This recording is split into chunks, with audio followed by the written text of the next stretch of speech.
ನನ್ನೆಲ್ಲ ಸ್ವಾಭಿಮಾನಿ ಕನ್ನಡಿಗರಿಗೆ ಶರಣು ಶರಣಾರ್ಥಿ. ನಾನು ನಿಮ್ಮ ಗೆಳೆಯ ಕನ್ನಡಿಗ ಸಂತೋಷ್. ಈ ವಿಡಿಯೋ ಮಾಡ್ತಿರೋ ಮೂಲ ಉದ್ದೇಶ ಏನಪ್ಪ ಅಂದರೆ, ಮೊದಲು ಒಂದು ವಿಡಿಯೋ ಹಾಕ್ತೀನಿ, ನೋಡ್ಕೊಂಡು ಬನ್ನಿ. ಯಾರಿಗೆ ಮರಾಠಿ ಭಾಷೆಯನ್ನ ನೀವು ವಿರೋಧ ಮಾಡೋಂಥವ್ರಿಗೆ ದಮ್ಮ ತಾಕತ್ತಿದ್ರ ಈ ರೈಲ್ವೆ ಸ್ಟೇಷನ್ ಮ್ಯಾಗ ಬರ್ದಾರಲ್ಲ ಉರ್ದು ಒಳಗ, ಅದನ್ನೆಲ್ಲ ತೆಗಿಯುವಂತದ್ದು ಇದ್ರೆ ನಿಮ್ಮ ಅಪ್ಪ ಹುಟ್ಟಿದ್ರೆ ತೆಗಿತೀವಿ. ನೋಡಿದ್ರಲ್ಲ ಈ ವಿಡಿಯೋನ. ಈ ವ್ಯಕ್ತಿಗೆ ಮಾನ ಮರ್ಯಾದೆ ಏನೂ ಇಲ್ಲ, ಎಲುಬಿಲ್ಲದ ನಾಲ್ಗೆ ಅಂದ್ಬಿಟ್ಟು ಬಾಯಿಗೆ ಬಂದಂಗೆ ಮಾತಾಡ್ತಾರೆ ಮಿಸ್ಟರ್ ಯತ್ನಾಳ್. ಇವ್ರನ್ನ ಯತ್ನಾಳ್ ಅನ್ನೋದ ಮನೆ ಹಾಳು ಅನ್ನೋದ ಒಂದೂ ಗೊತ್ತಿಲ್ಲ. ಅಲ್ಲ ಸ್ವಾಮಿ, ಯಾವುದೋ ಒಂದು ವೇದಿಕೆಯಲ್ಲಿ ನಿಮಗೆ ಕಾರ್ಯಕ್ರಮ ಕರೆದಿರ್ತಾರೆ, ಒಂದು ವೇದಿಕೆ ಸಿಕ್ತು ಅಂದಾಗ ಏನು ಮಾತಾಡಬೇಕೋ ಅದನ್ನಷ್ಟೇ ಮಾತಾಡಬೇಕು, ಆ ವೇದಿಕೆಗೆ ಏನು ಸೂಕ್ತನೋ ಅದನ್ನಷ್ಟೇ ಮಾತಾಡಬೇಕೇ ಹೊರತು ಮತ್ತೊಬ್ಬರನ್ನ ತೇಜೋವಧೆ ಮಾಡೋದು, ಒಂದು ಜನಾಂಗವನ್ನು ಕಾಲೆಳೆದು ಮಾತಾಡೋದು ಬಿಟ್ಟರೆ ನಿಮಗೆ ಬೇರೆ ಏನೂ ಬರಲ್ಲ. ಪ್ರತಿ ಬಾರಿ ಇಂಥ ಪದಗಳನ್ನೇ ಬಳಸೋದು. ಏನು ಅದು ಅರ್ಥ? ಅಪ್ಪನ ಹುಟ್ಟಿದ್ದೀರಾ ಅಂದರೆ ಏನು ಹೇಳೋದು ನೀವು? ಮರಾಠಿಗರನ್ನ ವಿರೋಧಿಸ್ದಂಗೆ ನಿಮ್ಮ ಅಪ್ಪಂದಿರು ಹುಟ್ಟಿದ್ರಲ್ಲ, ಹೋಗಿ ಉರ್ದು ಭಾಷೆ ವಿರೋಧಿಸಿ. ಹೇಳಿದ್ರಲ್ಲ, ನಿಮ್ಮ ಅಪ್ಪಂದಿರು ಹುಟ್ಟಿದ್ರೆ ಹೋಗಿ ಉರ್ದುನ ತೆಗ್ಸಿ ಅಂತ. ಆ ಕೆಲಸ ನೀವೇ ಮಾಡ್ಬೋದಲ್ವಾ? ಯಾಕೆ ನೀವು ನಿಮ್ಮ ಅಪ್ಪಂಗೆ ಹುಟ್ಟಿಲ್ವಾ? ಹಂಗಂದ್ರೆ ನೀವು ನಿಮ್ಮ ಅಪ್ಪಂಗೆ ಹುಟ್ಟಿದ್ರೆ ಹೋಗಿ ತೆಗ್ಸ್ಬಿಟ್ಟು ಆಮೇಲೆ ಬಂದು ಈ ಹೇಳಿಕೆ ನೀಡಬೇಕಿತ್ತು ಮಿಸ್ಟರ್ ಯತ್ನಾಳ್ ಅವರೇ. ಎಲಬಿಲ್ಲದ ನಾಲಿಗೆ ಅಂತ ಏನೇನೋ ಮಾತಾಡೋದು. ಈ ಕಚಡ ವರ್ತನೆಗಳಿಗೇನೆ ನಿಮ್ಮನ್ನ ಇವತ್ತು ನಿಮ್ಮ ಪಕ್ಷದವರೇ ಉಚ್ಚಾಟನೆ ಮಾಡಿ ದೂರ ಇಟ್ಟಿರೋದು. ಯತ್ನಾಳ್ ಎಂಥ ಕಚಡ ಅಂದ್ಬಿಟ್ಟು ನಿಮ್ಮ ಪಕ್ಷದವ್ರಿಗೂ ಗೊತ್ತಾಗಿನೇ ನಿಮ್ಮನ್ನು ತೆಗೆದು ಹೊರಗಡೆ ಇಟ್ಟಿರೋದು. ದೊಡ್ಡದಾಗಿ ಹೇಳ್ತಿರಲ್ಲ, ಕಠಾರ್ ಹಿಂದೂ, ಉತ್ತರ ಕರ್ನಾಟಕ ಭಾಗದ ಕಠಾರ್ ಹಿಂದೂ ಅಲ್ವೇನ್ರಿ ನೀವು? ನಿಮ್ಮ ಕಠಾರ್ ಹಿಂದೂತನಕ್ಕೆ, ನಿಮ್ಮ ಕಠಾರ್ ಹಿಂದುತ್ವಕ್ಕೆ ನಂದೊಂದು ಸವಾಲು, ಸ್ವೀಕರಿಸಿ. ನೀವು ನಿಜವಾಗ್ಲೂ ಹಿಂದೂನೇ ಆಗಿದ್ರೆ ನೀವೇ ಒಂದು ಪದ ಬಳಕೆ ಮಾಡಿದ್ರಲ್ಲ, ಅದೇ ಪದ ಬಳಕೆಯನ್ನು ನಾನು ನಿಮಗೆ ಮಾಡ್ತಾ ಇದ್ದೀನಿ ಸ್ವಾಮಿ. ನೀವು ಹೇಳ್ದಂಗೆ ನೀವು ನಿಮ್ಮ ಅಪ್ಪನಿಗೆ ಹುಟ್ಟಿದರೆ ಅದೇ ಉತ್ತರ ಕರ್ನಾಟಕ ಭಾಗದ ಬಾದಾಮಿಯಲ್ಲಿ ಒಂದೇ ಒಂದು ಇಮ್ಮಡಿ ಪುಲಕೇಶಿ ಮಹಾರಾಜರ ಪುತ್ಥಳಿ ಇವತ್ತವರೆಗೂ ಇಲ್ವಲ್ಲ, ನಿರ್ಮಾಣ ಮಾಡಿ. ಯಾಕೆ? ಇಮ್ಮಡಿ ಪುಲಕೇಶಿ ಮಹಾರಾಜರು ಹಿಂದೂಗಳಲ್ವಾ? ನಿಮ್ಮ ಕಣ್ಣಿಗೆ ಆ ಮರಾಠಿಗರು, ಆ ಶಿವಾಜಿ, ಶಾಂಬಾಜಿ, ಅವ್ರ ಅಪ್ಪ, ಅವ್ರ ಚಿಕ್ಕಪ್ಪ, ಅವ್ರ ದೊಡ್ಡಪ್ಪ, ಅವ್ರ ಮಕ್ಕಳು, ಅವ್ರ ಮೊಮ್ಮಕ್ಕಳು ಮಾತ್ರ ಹಿಂದೂಗಳ ಥರ ಕಾಣಿಸೋದಾದರೆ ನಿಮ್ದು ಯಾವುದ್ರಿ ಹಿಂದುತ್ವ? ಅಂಥ ಹಿಂದುತ್ವ ನಮಗೆ ಬೇಡವೇ ಬೇಡ ಸ್ವಾಮಿ. ಅಂಥ ಹಿಂದುತ್ವ ನಮಗೆ ಬೇಡವೇ ಬೇಡ. ಇದು ಸರ್ವ ಜನಾಂಗದ ಶಾಂತಿಯ ತೋಟ. ಇಲ್ಲಿ ಎಲ್ಲ ಧರ್ಮದವ್ರನ್ನೂ ನಾವು ಕನ್ನಡಿಗರಾಗೇ ಭಾವಿಸ್ತೀವಿ. ಅಂಥ ಕನ್ನಡಿಗರನ್ನ ಅಪ್ಪನ ಹುಟ್ಟಿದ್ರೆ ನೀವ್ಯಾರು ಹುಟ್ಟಿದ್ದೀರಿ? ನೀವ್ಯಾರಿಗೆ ಹುಟ್ಟಿದ್ದೀರಿ ಮಿಸ್ಟರ್ ಯತ್ನಾಳ್? ಕನ್ನಡ ಹೋರಾಟಗಾರರನ್ನು ನೇರವಾಗಿ ಎದುರಾಕೊಳ್ಳೋಕ್ಕಾಗಲ್ಲ ಅಂದ್ಬಿಟ್ಟು ಇಂಡೈರೆಕ್ಟಾಗಿ ಹೇಳೋದು. ನಾಚಿಕೆ ಆಗಬೇಕು. ನಿಮ್ಮ ಯೋಗ್ಯತೆಗೆ ಬೆಂಕಿ ಹಾಕ. ದೊಡ್ಡದಾಗಿ ಕಠೋರ್ ಹಿಂದೂವಾದಿ ಅಂತಿರಲ್ಲ, ಎಲ್ರಿ ಹೋಗಿದ್ರಿ ಸ್ವಾಮಿ? ಇದೇ ಬೆಳಗಾವಿಯಲ್ಲಿ ರಾಯಣ್ಣನ ಪುತ್ಥಳಿಯನ್ನು ಇದೇ MESನವರು, ಇದೇ ಶಿವಾಜಿಗೆ ಜೈಕಾರ ಹಾಕೊಂಡು ಇದೇ ಮರಾಠಿಗರು ಕನ್ನಡದ ಧ್ವಜ ಸುಟ್ಟು ರಾಯಣ್ಣನ ಪುತ್ಥಳಿ ಹಾನಿ ಮಾಡಿದ್ರಲ್ಲ, ಎಲ್ರಿ ಹೋಗಿತ್ತು ನಿಮ್ಮ ಕಠಾರ್ ಹಿಂದುತ್ವ?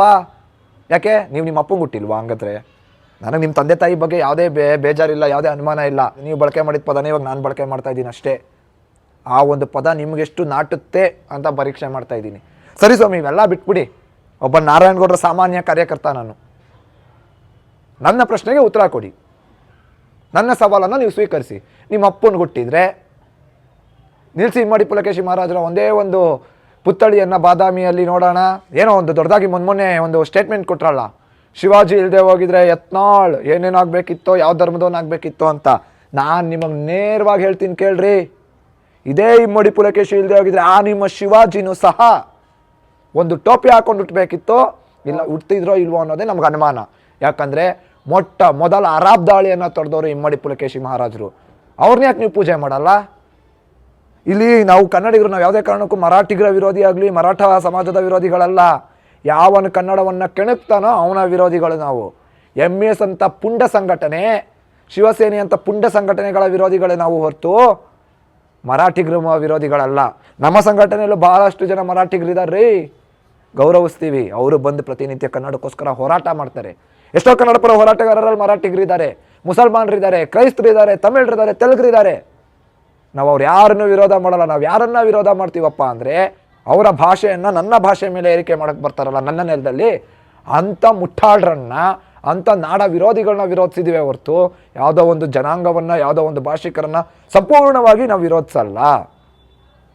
ಯಾವನ್ ಕನ್ನಡವನ್ನು ಎದುರಾಕೋತಾನೆ ಅಂಥವನ್ನ ಮಾತ್ರ ಎದುರಾಕೊಂಡಿದ್ದೀವಿ ಹೊರತು ನಿಮ್ಮ ಹಾಗೆ ನಿಮ್ಮ ವೋಟ್ ಬ್ಯಾಂಕ್ ಅನ್ನುವಂಥ ಕೊಳಕು ಮನಸ್ಥಿತಿಗೆ, ಹೀನಾಯ ಮನಸ್ಥಿತಿಗೋಸ್ಕರ, ನಿಮ್ಮ ಕೊಳಕು ರಾಜಕೀಯಕ್ಕೋಸ್ಕರ ಒಂದು ಧರ್ಮದವ್ರನ್ನ ವಿರೋಧಿಸುವಂಥ ಕೀಳು ಮಟ್ಟಕ್ಕೆ ಕನ್ನಡ ಹೋರಾಟಗಾರರಾಗಲಿ, ನಾಡಿನ ಕನ್ನಡಿಗರಾಗಲಿ ಇಳಿದಿಲ್ಲ, ಇಳಿಯೋದು ಇಲ್ಲ.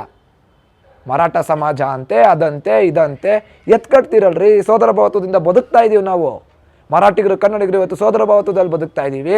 ಅಂಥವ್ರನ್ನ ನಿಮ್ಮಂಥ ಕಚಡಗಳೇ ಎತ್ತು ಕಟ್ಟೋದು. ಹೋಗಿ ಹೇಳಿ ನಿಮ್ಮ ದೊಡ್ಡಪ್ಪ ಮೋದಿಗೆ, ನಿಮ್ಮ ಚಿಕ್ಕಪ್ಪ ಅಮಿತ್ ಶಾಗೆ ಹೋಗಿ ಹೇಳಿ. ರೈಲ್ವೆ ಇಲಾಖೆ ಕೇಂದ್ರ ಸರ್ಕಾರದ ಆಡಳಿತದಲ್ಲಿ ಅಲ್ವ ಸ್ವಾಮಿ ಬರೋದು. ಇಂತಿಂಥ ಸ್ಟೇಷನಲ್ಲಿ ಇಲ್ಲಿ ಉರ್ದು ಐತೆ ತೆಗ್ಸಿ. ನಿಮ್ಮ ಅಪ್ಪನ ಗುಟ್ಟದವರು ಅನ್ಸ್ಕೊಳ್ಳಿ ನೀವು. ಏಕೆ ನೀವು ನಿಮ್ಮ ಅಪ್ಪನ ಗುಟ್ಟದವ್ರು ಅಲ್ವಾ? ಪ್ರತಿಯೊಂದಕ್ಕೂ ಕನ್ನಡ ಹೋರಾಟಗಾರರೇ ಬರಬೇಕು ಅಂದರೆ ಮಿಸ್ಟರ್ ಯತ್ನಾಳ್, ಕನ್ನಡ ಹೋರಾಟಗಾರರನ್ನ ಯಾವನು ದತ್ತಕ್ಕೆ ತಗೊಂಡಿಲ್ಲ, ಕಾಂಟ್ರಾಕ್ಟಿಗೆ ತಗೊಂಡಿಲ್ಲ. ನಾವು ಕಾಂಟ್ರಾಕ್ಟ್ ಲೆಕ್ಕಾಚಾರಕ್ಕೂ ಇಳಿದಿಲ್ಲ ಸ್ವಾಮಿ. ನಿಮ್ಮ ಥರ ಕಮಿಷನ್ ಲೆಕ್ಕಾಚಾರಕ್ಕಂತೂ ನಾವು ಬರೋದೇ ಇಲ್ಲ. 40% ಕಮಿಷನ್ ತಗೋತಾ ಇದ್ದಿದ್ದು ಬಡ್ಡಿ ಮಕ್ಕಳು ನೀವು ಹೋರಾಟಗಾರರ ಬಗ್ಗೆ ಮಾತಾಡ್ತೀರಿ. ನಿಮ್ಮ ಯೋಗ್ಯತೆಗಷ್ಟು ಬೆಂಕಿ ಹಾಕ. ನಿಮಗೆ ಯಾರೋ ದೊಡ್ಡ ದೊಡ್ಡ ಕನ್ನಡ ಹೋರಾಟಗಾರರು ಮಾತಾಡೋದು ಬೇಕಾಗಿಲ್ಲ.